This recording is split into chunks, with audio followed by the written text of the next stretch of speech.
That's you. The Ramseys are here for their public hearing. This is gonna be old business, number, Right Solution Truck Care. Really?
This time, I'll call the April 3rd, 2023 County Council meeting to order. At this time, I'll recognize Debbie Cloninger from District 7, who will lead us in invocation and pledge of allegiance. Would all rise?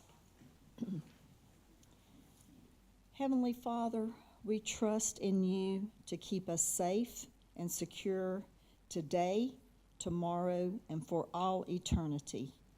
Your word says, "For I know the plans I have for you, plans for good and not for evil, to give us a future and a hope."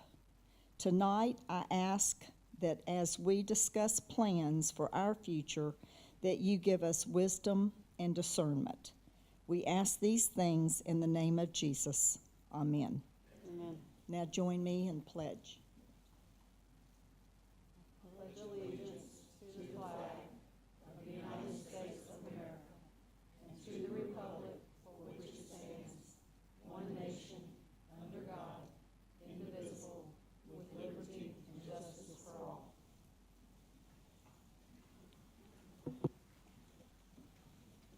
We do not have any oath of office tonight. We do have a couple of appearances. I will start with council to recognize Dawn Helms on her service and retirement with York County.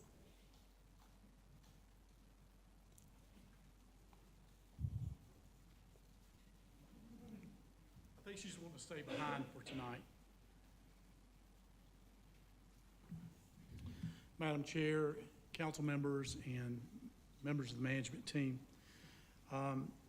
Tonight, we come before you because Dawn is finally going to retire. Not that she could, but she is, because she certainly deserves it. Dawn has been an exceptional employee since 1996, September of 96. Dawn has been an asset to York County, and also she has certainly been one to be an advocate for York County, not only everyone here, but York County's public safety communications. She began her career with emergency management. She was a telecommunicator, then she transferred to the addressing section, because addressing is very important in the 911 world, with addressing and roads specifically. Dawn is now currently our public education coordinator, and she also does our finances at our office, which is a big task. Dawn is at her best when she's spending time on behalf of York County and public safety communications, talking about 911. She specifically shines when she talks to children about how 911 could affect their lives and save other lives especially. She's also working with seasoned adults, I would say senior citizens. She enjoys that as well, to tell them, because many of them don't understand what 911 is really about, or the safety precautions, or the things that 911 prepares or can do for them, like texting to 911. So she wants to make sure they understand how to get in touch with us if needed. Also, civic groups, countless other school groups. I would say that probably since I've been at Public Safety Communications since 2015, she's probably had the opportunity to talk to over 15,000 people in our office and outside at other public events and churches and with first responders as well. One of the things that she has always enjoyed is being able to give hero awards to kids. Kids that are special in our community because they call in to us not knowing that they're heroes at the time, but they lead us through a series of questions to give us vital information about a loved one, a mother, a father, a sister, or somebody that needs assistance, dire assistance in that moment. And so Dawn is always working with us to recognize those kids in front of their peers in schools, which has also been a great educational program as well.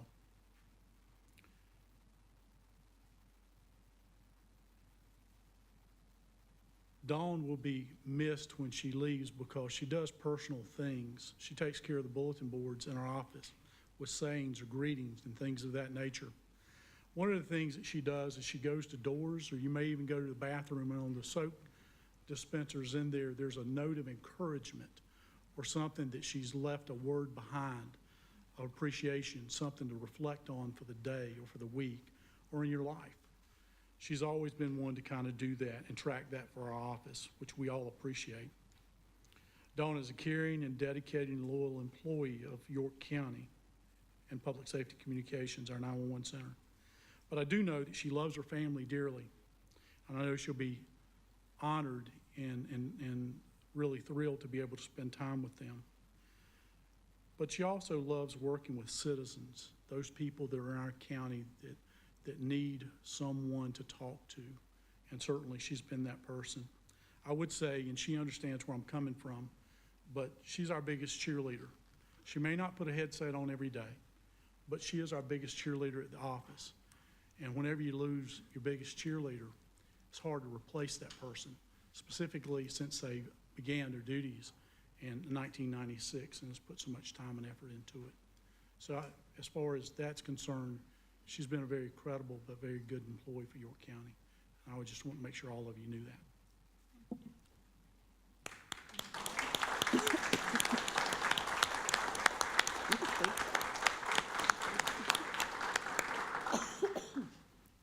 Really quick, I just want to say in 1996, I started with a Dollar Tree tablecloth and Xerox copies of coloring pages, and we've come a really long way since then, and we're really proud of our programs we've started and the technology that we share with the community, not only children, but adults, homeowners associations, church groups, scouting groups. They all look to us. Lifelong Learning in Rock Hill has started coming to our office and reaches out to us. So I'm very, very proud of the things that we've done with you from PSC and beyond.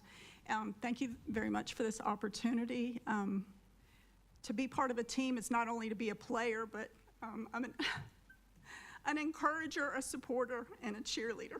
Go York County. Thank you, Dawn. On behalf This is on behalf, I think.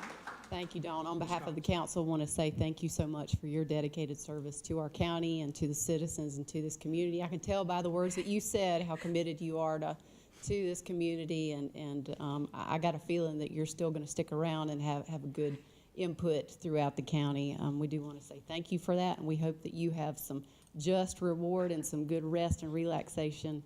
You certainly have earned it, and we wish you the best in your retirement. Thank you very much. Thank you, ma'am.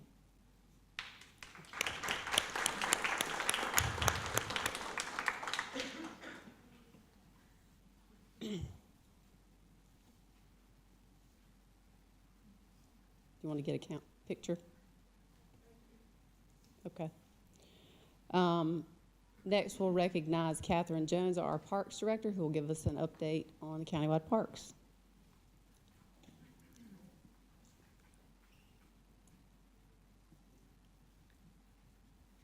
Good evening, Council Chair and members of Council. Catherine Jones, Parks Director. Tonight, I'm here to provide an update on park operations and projects. And first, I just want to say what an exciting time it is to be a part of York County and such an organization that's creating an incredible park system and that has prioritized parks in York County. The Parks and Recreation Department is dedicated to maintaining high standards in the delivery of leisure services and park facilities to the citizens of York County. So first, just to give you a quick overview again of where our parks are. We currently are up to 10 parks now. That includes the tax district parks. We've got Catawba Bend over on the eastern county side, Ebenezer Parks, Lake Wiley, Allison Creek Park off of Lake Wiley, Nanny's Mountain, Veterans Park, Worth Mountain on the western side, Field Day Park also in Lake Wiley, which is a special tax district, and Bethel Lake Wiley tax district as well. And those are 3 properties if you include the Thistle properties as 1 or 4 properties. So very excited to have all of those within York County. I'm gonna kind of run through just a couple ones that are of high interest right now. Allison Creek Park is underway of construction. To the right, you see the green rendering there that was approved a while back with Duke Energy overseeing that project. And then to the left, you see the pictures. Those are construction pictures that were taken just last month. The left top picture is of the campground loop. The top right picture is a rendering of, or pictures of trail along the lake, and there's lots of trails throughout the park property. The bottom left is of our day use area, which includes a playground. There's picnic shelters, picnic tables and pads, as well as trails that intertwines throughout the property. The bottom right is of the existing boat ramp that was there previously. We are adding the kayak canoe launch and restrooms down to that area. So previously is presented to you guys, the major facility and amenity improvements include the primitive and RV camping, expanded day and boat trailer parking, addition of a playground, again, the canoe and kayak launch, as I mentioned, 4 miles of trails that'll go throughout this property, which is incredible. A park entrance, 2 bathhouses, 2 additional restrooms, and picnic areas and shelters for users. The rezoning and lease agreement has already come before you and been approved. The construction is slated to come to completion the end of spring, sometime this spring. And Pat Morrison, who is the current park superintendent of Ebenezer Park, will be the park superintendent at Allison Creek Park and oversee those operations there. We have already started hiring some staff. We've got some park rangers on board recently, and they are shadowing and training under our park rangers at Ebenezer Park. What better way to get good training than to get in the weeds with our experienced park rangers. So then we're underway with hiring our gatehouse workers and other seasonal workers to prepare for the summer. Ebenezer Park, I wanted to come today and show you some actual data from Ebenezer Park since the renovations have been made. In FY22, the camping occupancy average for the year was 78%, which is outstanding. FY23, the year-to-date projections, as of right now, we're at 80% on average for the year. And our projection, we look to be at 82% occupancy. Again, those are phenomenal numbers. The weekends right now are booked through July at Ebenezer Park, which is not surprising. And both the large shelters are booked every weekend from now through the end of July, and there's very limited availability in August or September. So if you're wanting to have a family gathering out there, I suggest you do so quickly because they're booking up. The day use data in the bottom table, I just kind of wanted to show you guys those numbers. So in 2021, we only had day use fees for the summer from Memorial Day to Labor Day. So you see those numbers going across. And in 2022, of May of 2022 is when council passed the new fee ordinance, and the structure to charge year-round at Ebenezer Park. And so those numbers are what reflected there. So annual passes, we've sold over 1,600 annual passes to the park. There's been 65, almost 66,000 folks that have come in that have paid daily passes to come in, and our day use revenue is $230 and some change $1,000. We are already experiencing Ebenezer Park high volumes as the weather started to turn warm. Matter of fact, the 70-degree weather weekend that we had back in February, the park was at capacity. We had to unfortunately turn folks away, but so we're experiencing high volumes. Would like to note that Phase 2 renovations are still planned to begin mid-September, which we will close the park for those second phase construction. It'll follow Labor Day weekend, and these renovations will include replacing the existing bathroom structures. There was one down at the day use, one at the campground area. It also included concessions, making improvements to the entrance to allow double lane gateway to come into the park, updating water and sewer infrastructure throughout the campground because that's 30 years old, as well as improving the campground roads and adding concrete RV pads to those sites. So really looking forward to continuing to improve that park. So yeah. Next is Field Day Park. Again, experiencing high volumes. It's that time of year where people are wanting to recreate and get outside. And Field Day Park is no different. We're experiencing lots of athletic groups that are utilizing the fields for practices and games. Numerous community center rentals on the weekends, as well as lots of children playing on the playground every day of the week. If you ever go out there, morning, noon, and evening, there's children on the playground. As well as there's rarely an empty pickleball court out at Field Day Park, if you ever go out there. Field Day Park, just to kind of put this on your radar, has requested, along with staff's positive recommendation, to consider funding the addition of 6 more pickleball courts behind the existing ones that are there now. The current 6 courts, again, are full most days of the week, and there's a need, there's a desire for more pickleball courts to be able to provide more opportunities for people to play. So this will be coming to you for consideration during the budget process, as well as expansion of our maintenance areas. We've already outgrown the existing one that we have now.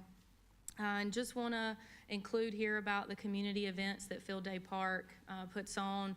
Ever since the park opened, they've done a tremendous job of hosting and planning these special events. And these are community events for everybody, for your family to attend. So, you know, if you don't play sports or don't play pickleball, this is an opportunity for you and your family to come out and participate in these community events.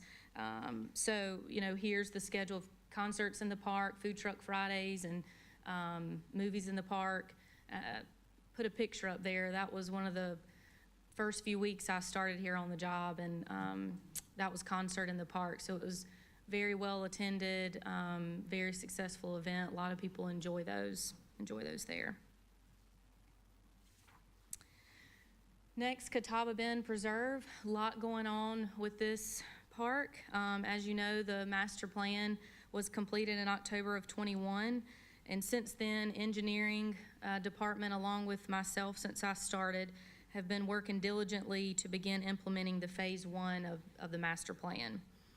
So much of the preliminary reports and the assessments have been completed, which is required for grants, as well as it's required prior to entering any type of design or construction for a lot of these park elements that are in the master plan.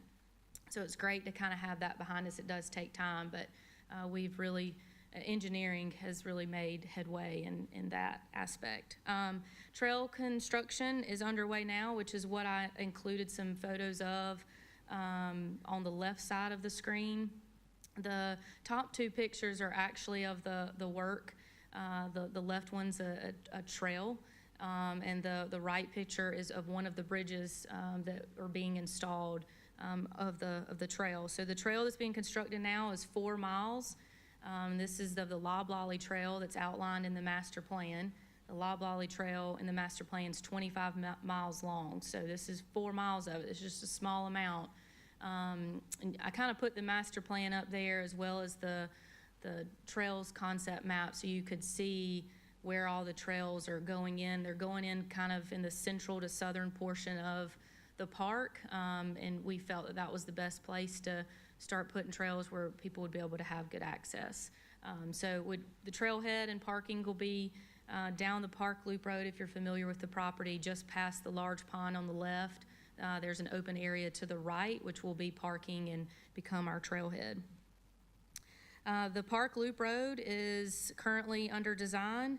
Once we complete that, we will be moving forward with bidding the road construction, likely in sections as funding is available.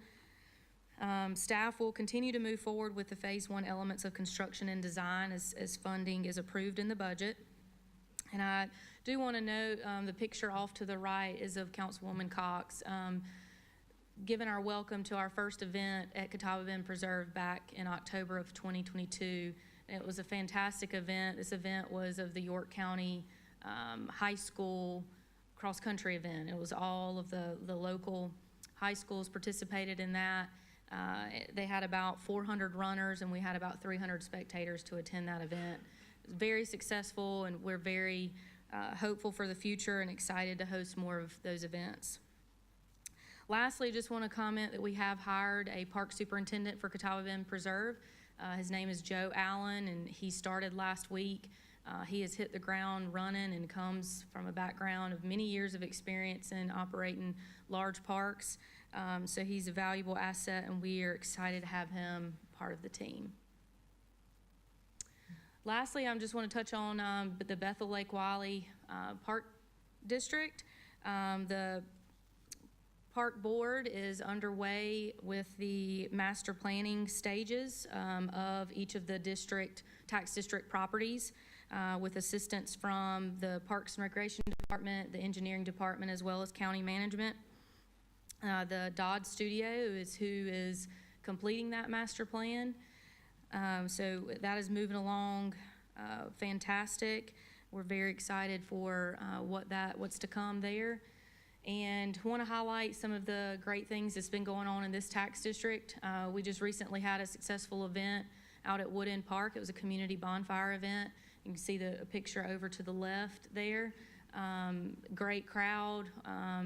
If you haven't ever been to one of those events, I encourage you to go.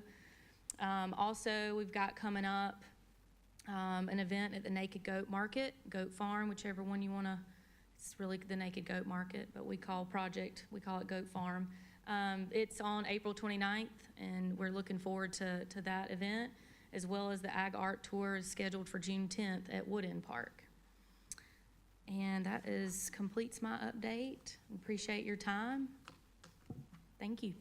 Catherine, did I miss the Worth Mountain design? Do you have a status update on that one? That design would be pending funding at this point. Okay. Which is part of the upcoming budget. Okay. Do we have any questions? Ms. Rowdy?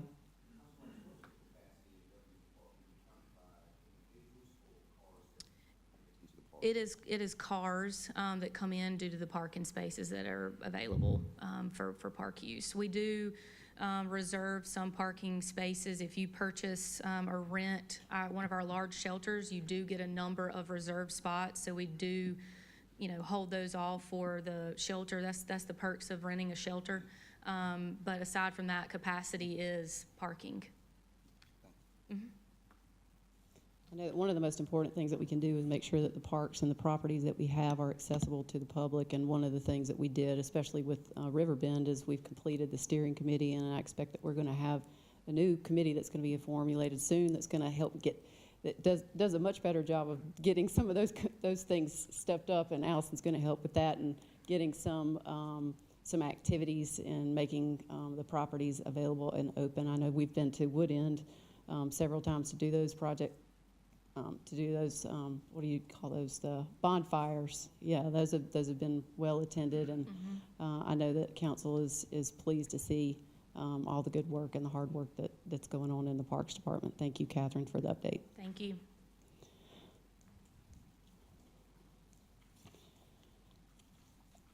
We move now to our public forum session. This is an opportunity for the community to sign up and come speak, and you are limited to 2 minutes when you do this. It looks to me like we have 4 folks who signed up on the public forum session, and 3 of those folks signed up for matters that are public hearings. So what I want to let you know is that you can speak. When I call your name, you are certainly welcome to, and I am not discouraging you from doing that at all. You come forward, you'll state your name, and you can speak on the item that you wish to speak on. I will tell you that at the 2-minute mark, the way this works is I'm supposed to ask you to stop your comments at 2 minutes, whereas at the public hearing session, you can comment and you don't have a cutoff point. So either way you want to do it, or if you want to do both, you certainly have that right, but I did want to make sure that you know that you don't run the risk of having your comments cut off at the 2-minute mark if you prefer to wait to the public hearing to have your comments done then. When I call your name, if you would please come forward and state your name and give your address before you get started. Brian Woolweber? Kind of close. Very good. My name is Brian Woolweber. I reside at 664 Hosta Drive in Fort Mill. That's part of the English Trails subdivision. Speaking to the 2306 rezone. If y'all would prefer, I can wait, or I can cram it into 2 minutes. Speak as fast as you want, and you can do it. So essentially, the neighborhood resides across from the proposed rezone. And one of the things that we've noticed is that the changes have been made prior to the rezoning being approved. The complaint of the neighborhood, or the concern of the neighborhood, is there is now an access to the property that goes onto Flint Hill Road. What we would propose is that the 2 adjacent properties, there's a creek that divides them, or a culvert that divides. We would propose that the property owner fill that in and allow a bridging to go from one property to the next, as opposed to putting trucks and stuff onto Flint Hill Road. That is right now the emergency access to our neighborhoods. That is the only emergency access. We are seeing a lot of traffic backing up, especially in the mornings and in the evening during rush hour. So it would facilitate their property to use their existing access point on Highway 51 and eliminate the access point on Flint Hill Road. That being said, the way to achieve that would be to take exactly what they did to access Flint Hill Road, which was to put a culvert in and pave over it, do that exact same thing with their division in their property. They can put in a culvert, they can put in a paving over it so that they can get from one side of their property to the other. That would eliminate a lot of traffic off of Flint Hill Road. I see I have 45 seconds left. Any questions from you guys? We as council don't ask questions at this point. We listen to you and make sure you are heard. Okay, so the last I'll close, I have contacted not sure what her role is, but she's on the rezoning petition, and described what I thought would be an appropriate solution. And the response I got was that was a reasonable thing to request, and that was actually something that could very well be doable. So I will leave it to y'all with 4 extra seconds. Thank you, sir. Thank you. William Ratchford.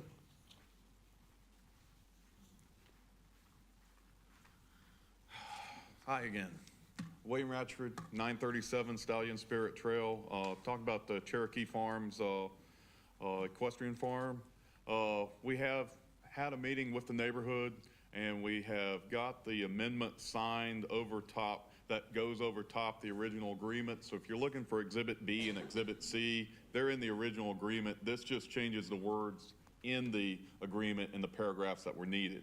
So everything's still there. Tommy should have a list of the people that have, from the neighborhood that approved it, which I think was somewhere around 30. But John Wright and George Becker both witnessed Doug Little, the HOA president, sign it and confirm that he is the HOA president. So I would hope that everything is good. I'll be here if there's any questions needed in the third reading. Thank you. Thank you, sir. Liz Pettit? I'm just here for the public hearing, so I'll wait to Okay. make my comments. Thank you. Mary Brown? Ditto her response. Yes, ma'am. Thank you. That ends our appearances. Do we have a motion on consent agenda? Motion and a second. Any discussion? All those in favor say aye. Aye. Any opposed?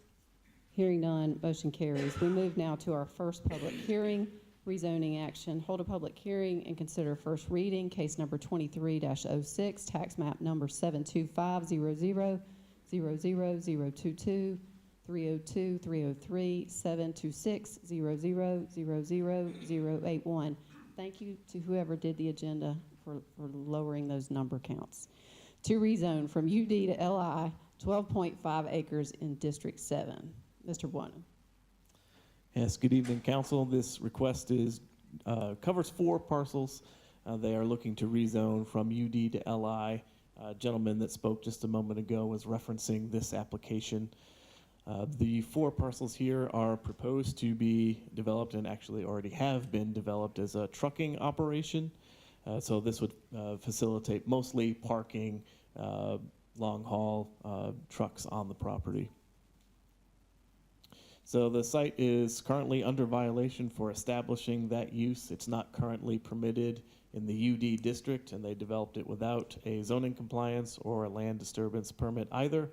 And this rezoning would be the first step in their process to fix that situation. So rezoning to LI would allow the use, but then they would have to then go on and bring the site up to current code with a site plan submission. Staff recommends approval of the application. It's mostly consistent with the comp plan and the future land use map. It's got 2 parcels that are on the north side of Highway 51 and 2 others that are sandwiched in between 51 and Flint Hill. The 2 that are on the north side of 51 fall into the I-77 corridor employment future land use designation. The other 2 parcels are artisan employment. So the corridor employment is really looking for job generating uses. This certainly is not a large job generator. However, the uses that are allowed in light industrial are compatible with those designations and for this area. The proximity to the highway is ideal for a trucking operation, certainly, and the rezoning would remove 4 additional parcels from the legacy UD district. By a vote of 8-0, Planning Commission likewise recommends approval. Any questions for staff? Mr. Roddy. How does this happen? Someone comes in, builds something / develops something or brings in a different use and we don't know about it. How does this happen? Yeah, it's a lot of responsibility on the property owner to know what the process is, do their due diligence when they are acquiring a property. I am not certain how it got to be that the property owner didn't come forward to seek approvals before they started doing work on the property in this instance. But I will say that it is becoming more and more common for this use in particular, a trucking operation where folks are bringing in trucks and parking them on the site. That is becoming more and more common for folks to do that without seeking the proper approvals beforehand. Can we start to work with utility companies to require something from us when a business is coming in to make sure we're doing our checks and balances on our end? That way we can give them something to take to the utility company that says, hey, everything's checked out, you can turn the power on, because you know you can't run a business without power. So what are your thoughts on some of the things that we can do to jump in front of these instances happening and then come and say, oh, we didn't know, now we have to go through this process to now correct it? Yes, sir, that's a typical safeguard. In instances like this, when there is a use that doesn't necessarily need a building, they don't necessarily need the power, they're just coming in, they're parking trucks on the site, or if you have a site that already has power and they are seeking to add another use that might not otherwise be permitted in the district, those are common situations where that safeguard doesn't necessarily help. Mr. Huckabee? Would a business license help avoid this? No. Sorry, did I say It's that hard- out loud? I'm sorry. It's hard to say. You might have the same situation. It's just another piece of paper that the applicant would have to pursue in order to be legal. We've talked about that business license things over the years, and it just never took. But I think that's definitely one of the stopgaps we can have in place. Talk Maybe it about wouldn't- government maybe- overreach. Maybe it wouldn't help this situation, but I was talking just a few weeks ago, we don't even know how many businesses we have in the unincorporated / county areas. We don't have even one clue. Well, it wouldn't have helped this issue. Are there any other questions related to this rezoning? Okay, Jonathan, speaking to the gentleman's question, I'm assuming he talked to Diane? Okay, so what,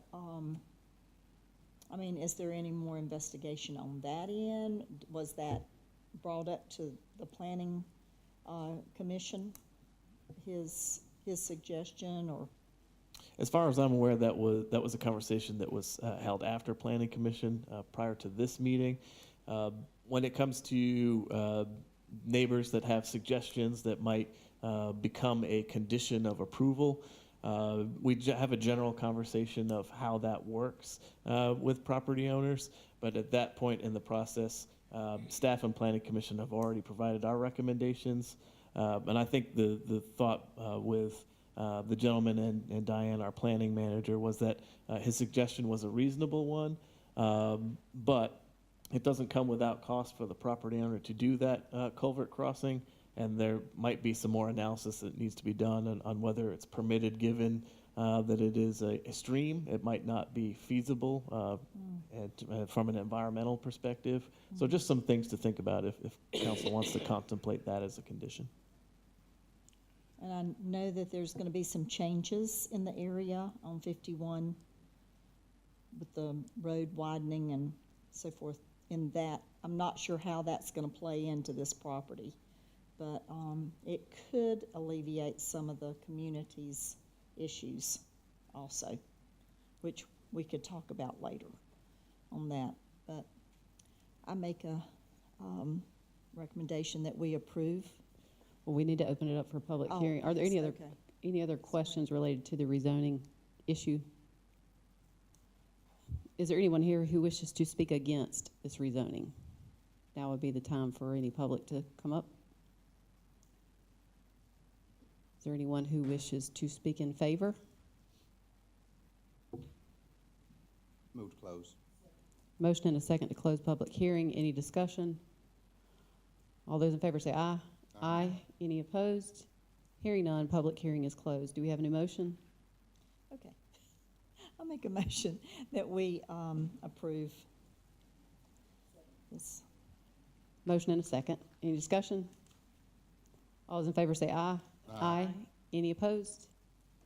Hearing none, motion carries. Move now to rezoning action number 2, hold a public hearing and consider first reading case number 23-07, tax map number 63900000055, 075, and 112 to rezone from RSF 40 to RMX 20, 3 acres in District 6. Mr. Bueno. Yes, there are 3 total parcels as part of this application. Together, they comprise about 3 acres, and the request is from RSF 40 to RMX 20. You can see it's on a peninsula here. The applicant is seeking to modify some of the internal lot lines of these 3 existing parcels, so their proposal would not create any new lots. They just did not have quite enough area after right-of-way and driveway easement subtractions to do that by right in RSF 40, which necessitated the application for rezoning. So staff recommends approval. It's mostly consistent with the comp plan and future land use map. You can see the future land use designation on the right is single-family res, and the yellow RMX 20 is more appropriate for the neighborhood residential designation. However, there is RMX 20 property in the immediate vicinity, and as I stated earlier, the applicant would not be creating any additional lots with this rezoning proposal. By a vote of 9-0, Planning Commission also recommended approval. Any questions for staff? No. All right, is there anyone here who wishes to speak against this rezoning? Is there anyone here who wishes to speak in favor? Second. Motion and a second to close public hearing. Any discussion? All in favor say aye. Aye. Any opposed? Hearing none, public hearing is closed. Do we have a new motion? Second. Motion to approve. Any discussion? All in favor say aye. Aye. Any opposed? Hearing none, motion carries. We move now to rezoning action number 3, hold a public hearing and consider first reading case number 23-08, tax map number 58601, 10001, 02, 002, 003, 004, to rezone from RSF 40 to RMX 10.802 acres in District 6. Mr. Buono. As this application is across 4 different parcels, even though the acreage is under a single acre there at 0.8, the request is for RSF 40 to RMX 10. The applicant is seeking to recombine 4 of these lots into 2 lots, and each of those 2 lots, as they're shown here, would be roughly 17,000 square feet, about 4/10 of an acre each. In order to meet the minimum lot size for these 2 combinations, the applicant needs to seek an RMX 10 zoning. Staff recommends approval. It is consistent with the comp plan and the future land use map. It's shown here as neighborhood residential for this area. And I'll also just make a note that most of this Lakewood subdivision is non-conforming in terms of lot area with their current RSF 40 district, so it might be ripe for a future council-initiated rezoning to a more appropriate district for this area. A good majority of the parcels are significantly smaller than the minimum lot size for the district. By an 8-0 vote, Planning Commission likewise recommended approval for this rezoning. Well, I have a question about that. How does that happen? How does the majority of the lots not conform? It's a very old district. It predated zoning. So RSF 40 is, in general? It predated zoning entirely in the county, the subdivision itself. So I'm not sure why the RSF 40 was the chosen district at the time, but that is the current district for that neighborhood. I'm seeing a lot of those RSF 40s not conform to anything. So Mr. Roddy? what's on these lots? Is this residential? Mm-hmm. That's very small. Okay. Half acre, basically. No, these small ones are much smaller.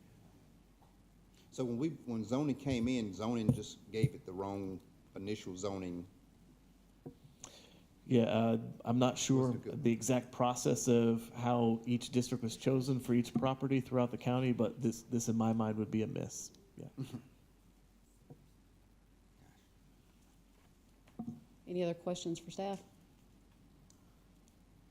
I hope that when those issues come up, that we're able to be a little bit more flexible, understanding that that doesn't fit. I mean, if it doesn't fit, there's a bigger problem. Is there anyone here who wishes to speak against this rezoning? If you, please come forward. If you'll state your name and give your address. Hi, my name's Liz Pettit, and I live on 3968 Redwood Drive. So my property is behind this property, kind of catty-cornered. My main concern is the natural waterway. This is a very old neighborhood. I actually have 4 lots. The lots are 50 by 175. And these 4 lots is actually in a gully. It almost looks like it's in a flood zone. So I would encourage you to go and physically look at it. In addition to that, this natural waterway comes alongside my property. You know, if we're gonna start doing new buildings and some of these, you know, acreage that we're clearing to make 2 houses versus 1, we need to start looking at what can the county do to improve this waterway. I don't know all the rules and regulations, but it is a concern of mine because I do have flooding when there's heavy rain in the front of the property. So I don't know if I'm for or against it, but some of my questions are, you know, if you have single-family homes in this neighborhood and you're now going to put 2 homes, how does that impact or affect tax assessments, right? Also, I have concerns about the well and the septic. Are we using 1 well and 1 septic for 2 homes? That seems like that's against the grid of some of the laws. You don't allow a camper to be hooked up to a house's septic. So those are some of my concerns, and the primary one is this waterway. And it's kind of like a big ditch. It doesn't flow all the time, but when it rains, it's flowing. When it's not raining, it's trickling. Thank you. Ma'am. What was your home address again? 3968 Redwood Drive. So it's the street next to or behind, so the back of my house faces to this road, which is Palmetto. So again, I encourage you to go and look at this lot for 2 houses. The square footage might be 1,700, but they're mighty tiny, and the one is down in a gully. Looks like a flood zone to me. We went by it today. Thank you. Thank you, ma'am. Is there anyone else who wishes to speak against? Mary Brown, and I also live on Redwood Drive, 3919, and I live across the street from Liz and her husband Mike. The major concern, of course, is the land itself is extremely wet. It's always been a wooded area up until they all of a sudden started clearing it off. And when we rode by today, I noticed that the stream itself is covering 2 of the lots. I don't know where they would build the house. And then the other 2 lots are, no, it's kind of a little bit more level, but they've been, you know, excavating a little bit there. So although that water line does not go directly on my property, the driveway of the people that are behind me, it goes on their property. So if it ever floods, it does flood over into my land as well. And so we just feel like that 2 homes there would not be a good idea for those 2 lots. You know, it's just not big enough. And I have 7 lots myself, so I'm one of the larger properties on that area. Thank you, ma'am. Is there anyone else who wishes to speak against? Is there anyone here who wishes to speak in favor?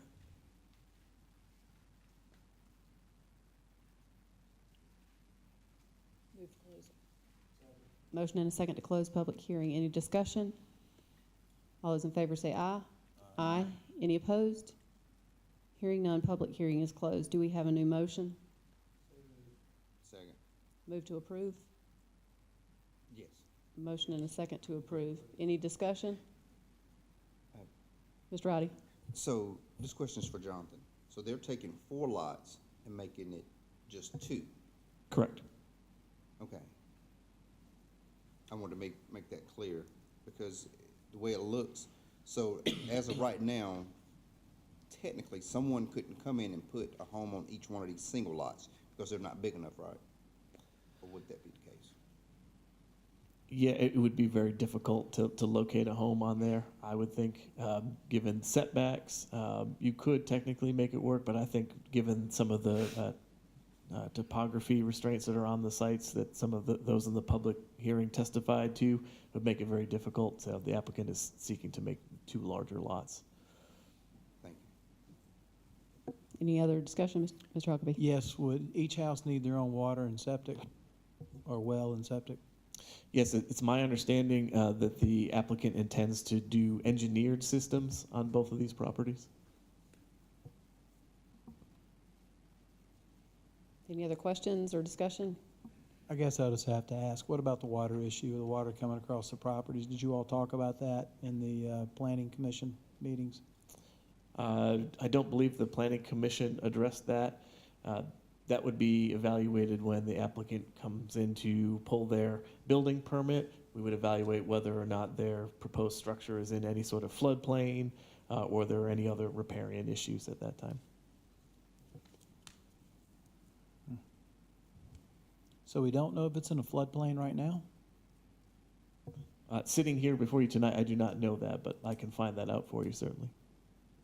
Huh, okay.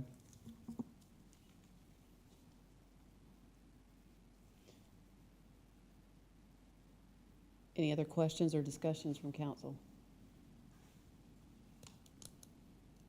Well, as you may know, there are 3 readings to every rezoning. This is first reading tonight. And I think there are some questions that have been asked. First reading is the first step. Any other questions? All those in favor of the first reading, say aye. Aye. Any opposed?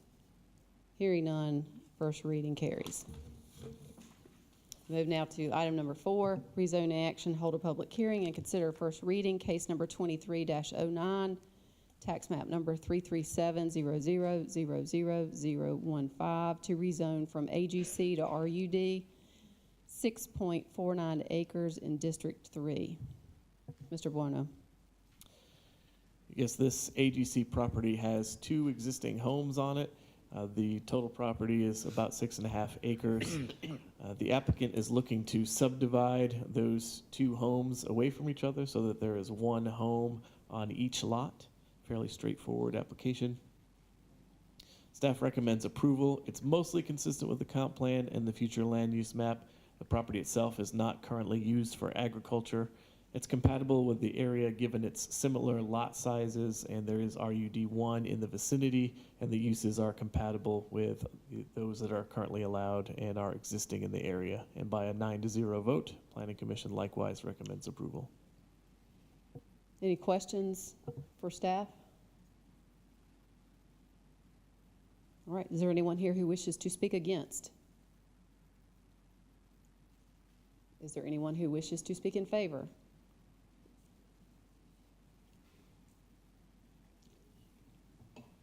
Hi, I'm Ainsley Moss, and I'm the property owner. I also own the 106 acres behind there.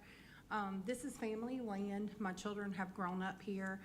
My dad passed it down to me, and basically that's what we're kind of doing with my children who grew up there. They're adults now. One's a police officer working tonight. He's not here, and then the other one's working as well.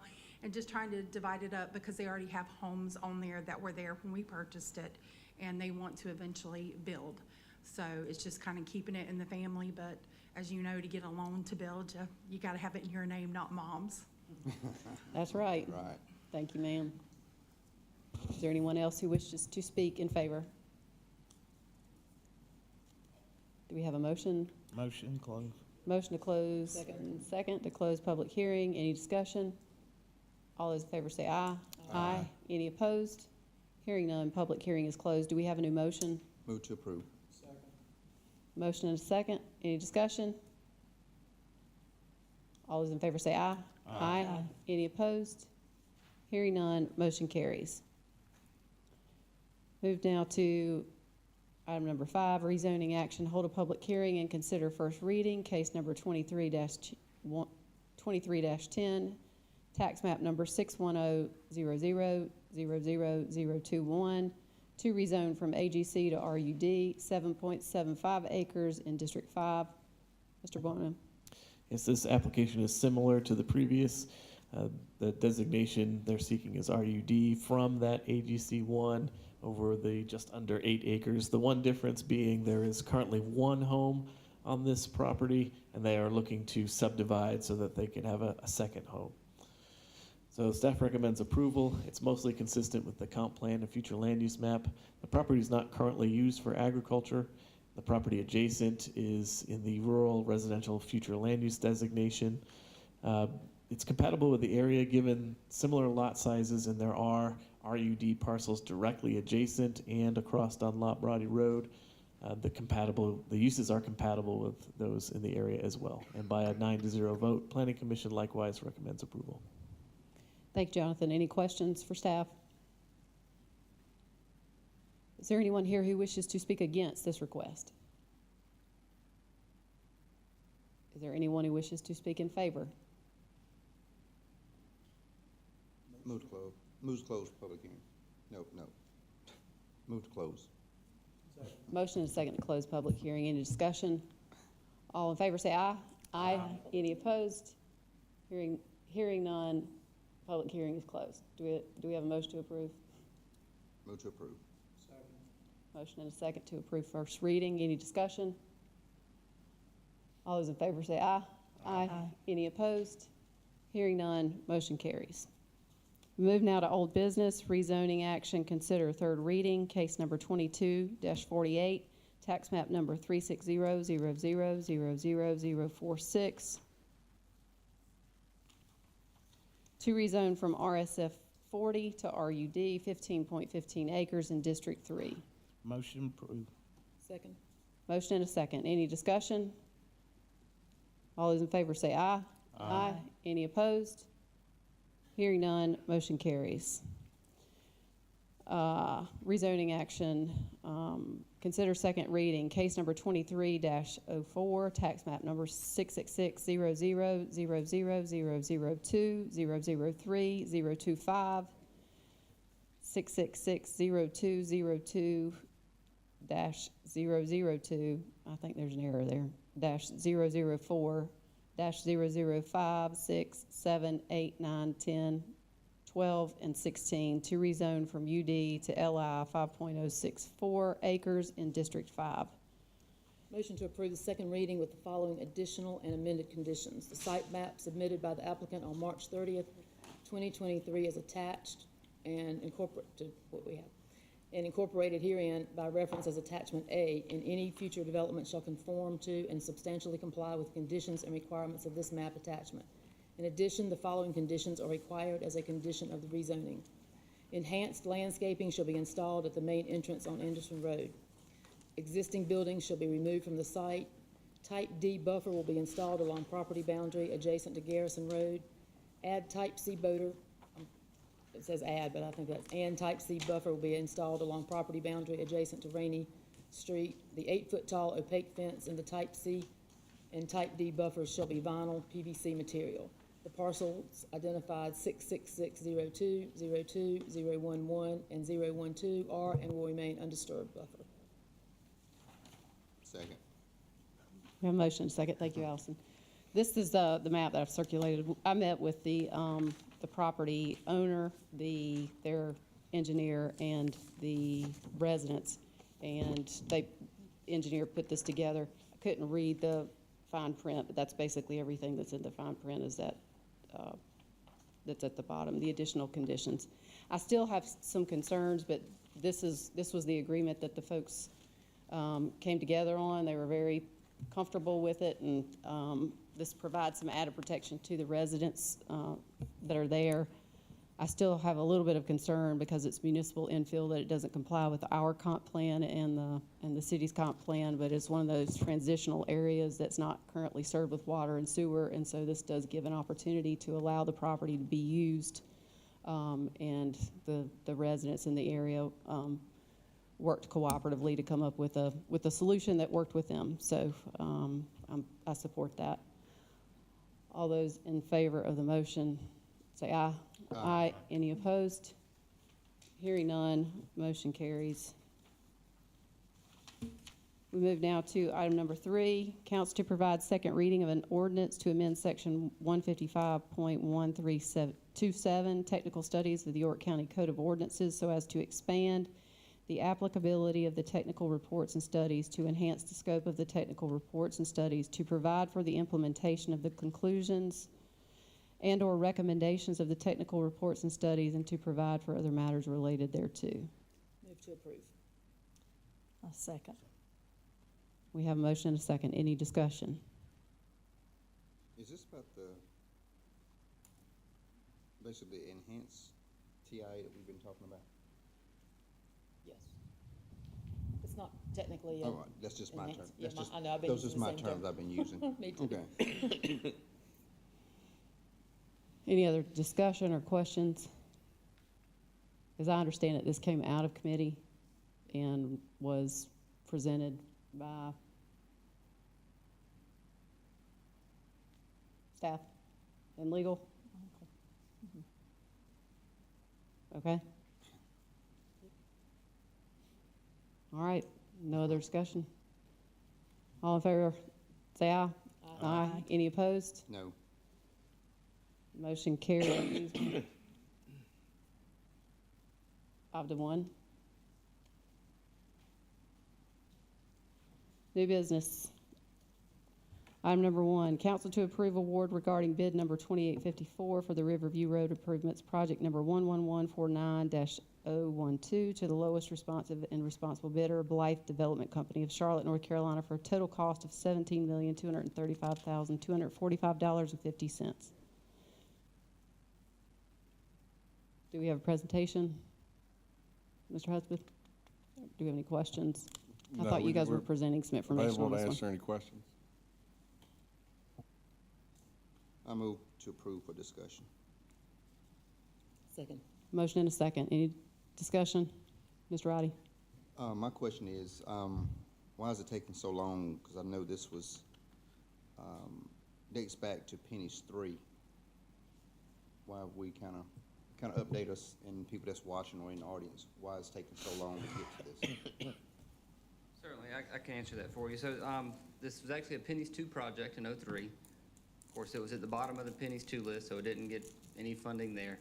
Got moved to Pennies 3. It was towards the bottom of the Pennies 3 list. We did begin design work in, I believe it was early 2016. We actually were planning to bid this project a year ago. Put it out for bid, and we heard through contractors nobody was going to bid on it. There was some issues with the sewer line, the sewer work out there.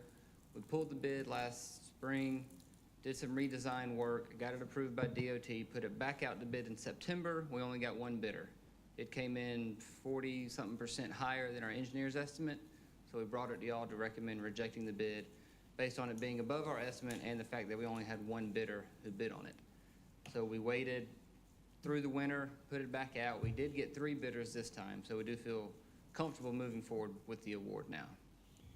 Will we be paying for anything other than road work? Will we be contributing anything to any water line, sewer line, utility relocation? We are paying for any utilities that are required to be relocated due to the project. Any upgrades or betterments are being paid for by the city of Rock Hill.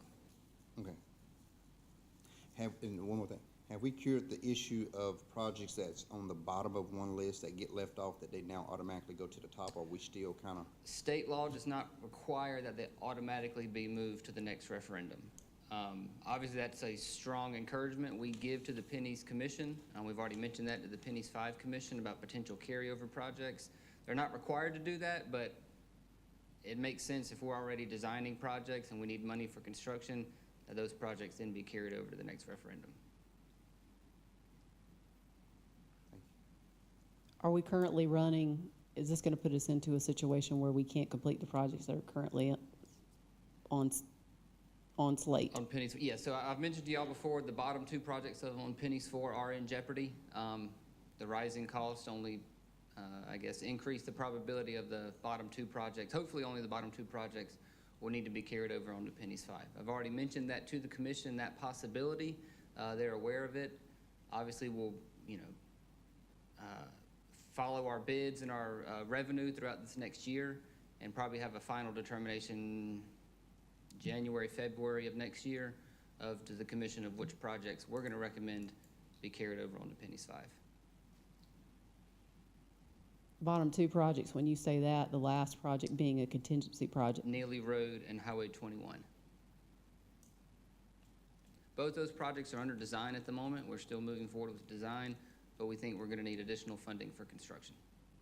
What about the ones prior to that? Do we feel comfortable that those are going to be completed? At this point, yes. Now. Okay, I heard things at this can point, change. so you need to Well, that's why I said explain. we have probably 4 or 5 other projects we're planning to bid out this calendar year. that'll go a long way in determining what projects need to be carried over to Pennies 5. I mean, as I see it, the only other option is to wait and rebid, and we're not sure if I that would results in a strongly higher not project. That's recommend- probably higher. I would not recommend rebidding this job, or, you know, I think we're to the point now where the price is what the price is. And unfortunately, that's the cost of building roads now. Mr. Huckabee? Yes, Mount Gallant from Easy Way to Twin Lakes is not in any jeopardy, is it? No, sir. It's on schedule? It got carried over to Pennies 4 at the top of the referendum, so it Right. is fully funded. Okay, thank you.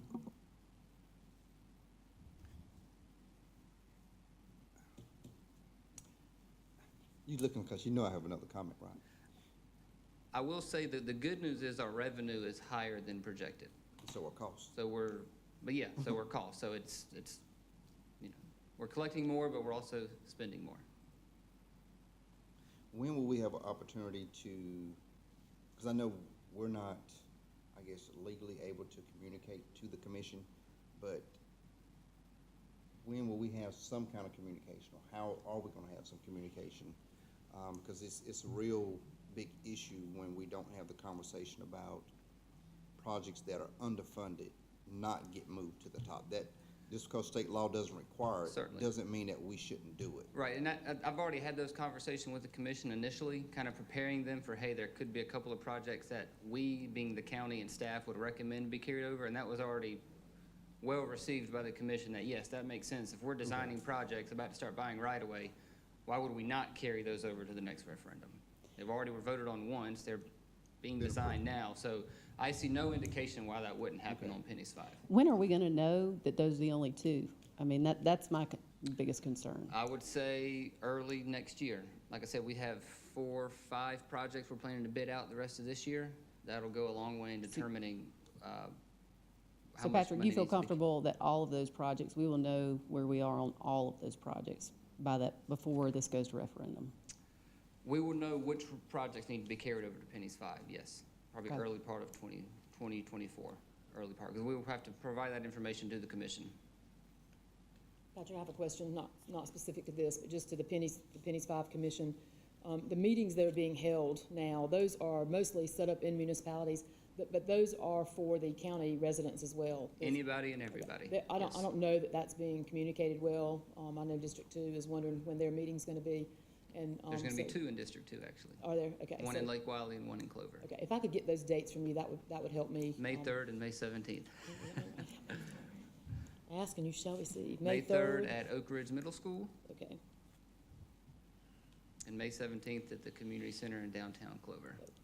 In fairness for all the folks that are listening, can you tell them the quickest way to find your calendar? Penniesforprogress.net, click on the Pennies 5 link, and it has the commission members, the schedule, the agendas, all the information related to Pennies 5 is on there. As well as a list where any citizen can post a request for any road Absolutely. improvement. There's You a can link- submit that way. Link on the homepage to submit a comment, submit a request, and those come straight to me. And we are working with Greg Suskin to put out social media posts to promote the meetings as well. I have one more question. Thank you for that information. So I'm assuming that Pennies 5, do they have a budget that they're working with? We will work with Mr. Madden probably early 2024 to determine what that budget will be. So projects that would maybe be falling off would be pushed over to Pennies 5, and that would reduce the amount that they are looking. Correct. At their, okay, all right. Just to qualify what you said, when you said 21, do you mean that lower part The of southern 21? portion, yes, The ma'am, from southern portion? Springfield Parkway to 160. Okay. Yes, I ma'am. just wanted to make that clear. Yes. Thank you. Any other questions? To Mr. Roddy's point, I agree with him. I mean, I know that there's been a history in the past of there being a list of projects, to me, from a council perspective, to the extent that we need to reiterate at least a county position or a policy.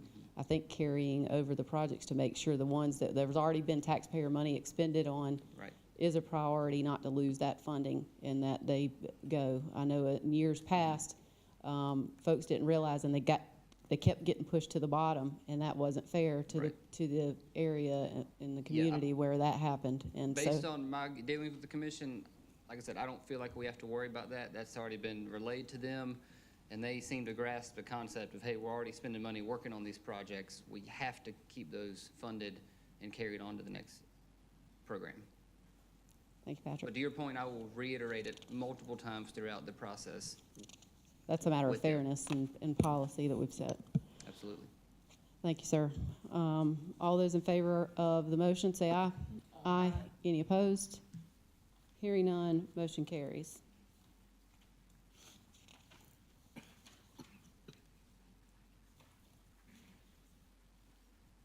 Council to rescind third reading of an ordinance to amend Chapter 155 zoning code to allow schools as permitted use in the AGC, AGC 1, and OI districts approved on March 20th, 2023, in order to allow for the conduction of a public hearing to be held on April 17th, 2023, and so that the county council can thereafter consider third reading of the ordinance at its April 17th, 2023 meeting. Motion to approve. Motion and a second. Any discussion? All those in favor say aye. Aye. Any opposed? Hearing none, motion carries. Council to approve the Phase 1 Stewart Cooper Newell contract in a not-to-exceed amount of $32,000 plus 10% contingency for Project 22339 Animal Services Facility. Move to approve. Motion and a second. Any discussion? All those in favor say aye. Aye. Any opposed?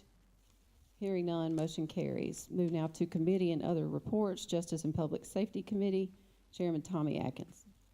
Yeah, the Justice and Public Safety Committee, we met on March 28th. Present were Councilwoman Cloninger and Love. The county manager gave an overview of the agreement upon procedures from the external audit of 22. York County Auditor presented us the recommendations from his department for the standard operating procedures. Several fire chiefs addressed the committee. The motion was made and passed to continue the discussion at our next committee meeting. County manager and management and staff will meet with each of the fire departments prior to our next committee meeting. We also discussed the stipend program, and the committee recommended this to the full council for discussion. This is a pay-per-call program. All responders will receive the same amount per call. The recommendation changes will simplify the formula, and the exact amount of it will be determined during the budgeting process. And it's a pretty long meeting. Thank you, Mr. Atkins. We now move to our citizen concerns. We have Karen Brown with Project Safe Pet to address council regarding solutions to the pet overpopulation in York County.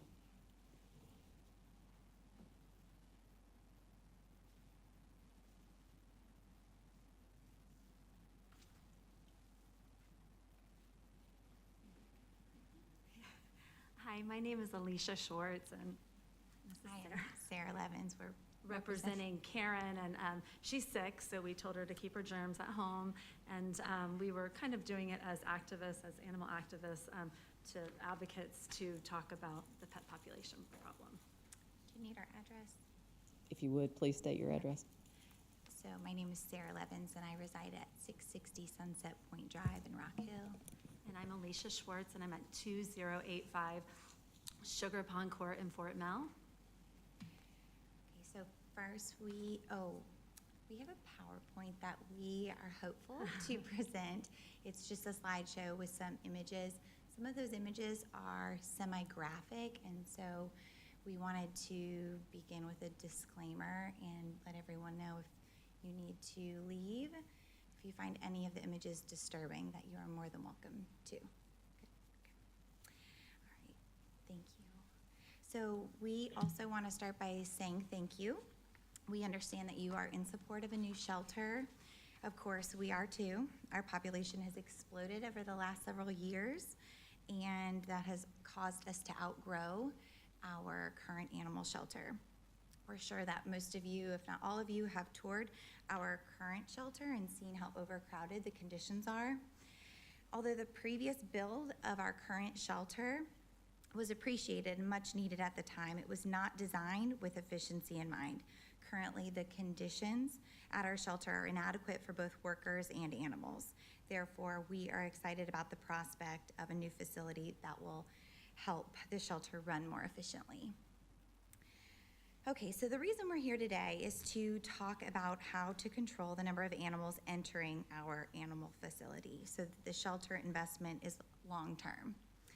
The way to do this is to get to the root of the problem.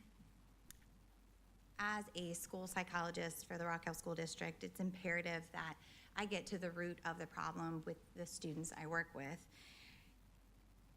in order to appropriately address their trauma. I must get to the root cause, right? And I'm sure a lot of you in your careers have experienced the same type of issue. The problem that we're discussing today is created by a small number of people who cause a huge problem for our community and for our shelter. For example, I've dealt with countless of situations where there are too many animals on a property who are not spayed and neutered, but one really stands out. The dog's name was Pumpkin. She lived outside on Sleepy Hollow Road in Fort Mill, so male dogs from all over would come visit her every time she went into heat. This is another statistic that we've shared before and you probably are aware of, but a male dog can smell a female dog in heat for up to 4 miles away. Pumpkin was 10 years old when we first offered to help. The owner had explained that Pumpkin, had about 100 puppies in her lifetime. Her last litter of puppies were all born dead. The worst part is thinking about each puppy from every litter that contributed to the cycle of reproduction. Another example is a boxer named Wiggles who lived in the Catawba area. When we offered help for the property owner, she already had 30 animals on the property who none were spayed and neutered. The owner explained that Wiggles had had 2 litters a year and she was 8 years old at the time. Each litter had about 8 to 10 puppies. So that's approximately 140 puppies that she had that are probably still reproducing in our community. One of her puppies was Summer, and Summer lived across the street. Summer at that time was 2 years old and she was on her 3rd litter. She had already had 24 puppies. Luckily, that was her last litter as they were all rescued, so the cycle stopped there. We wish we could say that for all of them. So those 3 dogs, Pumpkin, Wiggles, and Summer, produced a minimum of 264 puppies, not including the hundreds who were born as a result of their offspring. So this is the message we have to the county council. We cannot rescue, we cannot adopt or shelter our way out of this pet population crisis that we have going on. There are simply not enough homes out there in our community. There's not enough homes anywhere for them. So what happens to them? As you can see on the pictures of the PowerPoint, all these animals are from York County. And so some of them are from the city, some of them are from Fort Mill, they're from everywhere. So it shows multiple animals reproducing. So the root cause of the problem is uncontrolled reproduction. We are always amazed at how many residents in our community love animals and they're appalled by euthanasia for means of population control, which leads us back to the root of the problem, uncontrolled reproduction.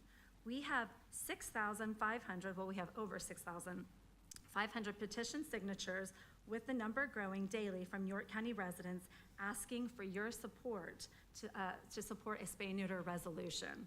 So that is currently circulating. You may have seen it on Facebook, but we really get to see how people feel in our community because it's geared just for York County. There are 3 spay-neuter programs in our community, so we have support for people in need of spaying and neutering. We have a low-cost, no-cost program, and Animal Control gives out our number all the time. And so there's 3 different programs, and they're always available to the public. What is so disheartening and frustrating to us is that the low-cost, no-cost spaying and neutering has been available for over 10 years. However, the primary residents that are causing the majority of the problem are not willing to be a part of the solution. Sadly, there's a misconception that breeding pit bulls is a tax-free, money-making business. As many of you know, 82% of the dogs that enter our shelter are pit bulls and pit bull mixes. 87 of the dogs that enter our shelter are not spayed and neutered, and almost 100% of the cats are not spayed and neutered. We are so desperate to get pit mixes and pit bulls fixed that we have signs like this to encourage these dogs to be fixed. We have put these around our community. We talk to owners, we knock on doors, they say, oh no, I'm breeding him, and we say, oh please, let us fix him, we'll do it for free. We'll throw in shots, we can help you with fencing. And, they turn our help away. They say things like, oh no, we gotta keep this bloodline. Well, as you can imagine, the bloodline is occupying almost every shelter kennel. By creating an ordinance with some sort of requirements for animals to be spayed and neutered, we can reduce the volume of unwanted animals, and the shelter can be used for true emergencies, such as residents that have died, such as residents that are entering assisted living programs, Good Samaritans picking up dogs off of the side of the road, lost residents that animals have gotten off of their property because of a thunderstorm or an open gate that a child leaves open, and the abused and neglected, of course. Some of the new members of our council, since we have new members here, were not a part of the positive changes that we had in the past with the no chaining ordinance that was passed. Criteria for outdoor housing is also part of the ordinance, as well as keeping animals protected from harsh weather like insulation and protection from the sun. We may not be able to catch all the dog fighters in York County, but we can make it harder for them, and we can help drive it out of our community. We know dog fighters have been reported for inhumane living conditions, and even though they're not caught, we at least can hold them accountable for what ordinances we have. We can always have a reason and excuses for not changing things, but we have ordinances in places for insurance, for driver's license, speeding limits, noise, litter, permits, fencing around pools, just a few examples that make our community safer and protect our property value and make York County a good place to live. Charlotte in North Carolina has a terrible problem with animals. They're just overflowing, their shelter is overflowing. They are a big city, and it's hard for them to get a grip on it. York County is currently a manageable population where we can get a grip on this and we can get it under control. So even if our people population grows, that doesn't mean our pet population has to grow with it. We can keep it at a minimum. So please help to make these few pet owners accountable rather than the taxpayers who are paying for an inefficient system that is reactive rather than proactive. Thank you. Thank you, ma'am.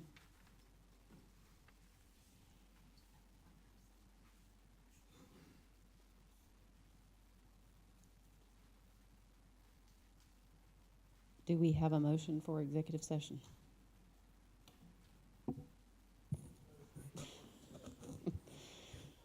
To include the personnel matter that's listed, and additionally, please, the litigation update. Motion and a second. Any discussion? All those in favor say aye. Aye. Any opposed? Hearing none, we will move into executive session in 3 minutes.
Aye.